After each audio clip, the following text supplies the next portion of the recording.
This is the Lone Crater YouTube. We hope this video helps. You start by protecting data. Back up the iPhone now so nothing is lost if you must power it down later. Next, inspect the exterior carefully. Look for dents, cracked seals, or lifted bezels because physical damage voids water resistance. Remove the SIM tray and examine the liquid contact indicator.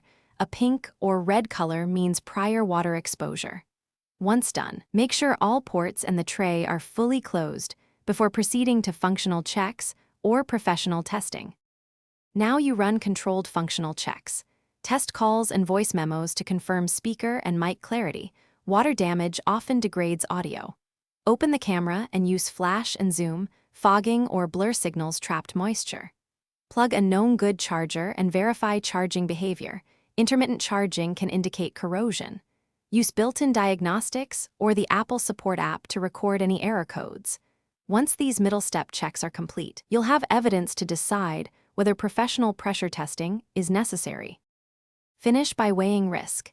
If everything works and indicators are clean, treat the IP68 rating as conditional, drops, and wear reduced protection over time.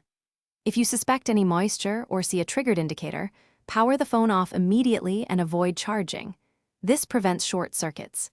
Make sure to contact Apple Authorized Service or a certified repair shop for a professional pressure or vacuum test and possible repair. Troubleshooting tip. If the phone behaves oddly after a suspected wetting, stop. Thanks for watching. Consider subscribing if we helped you.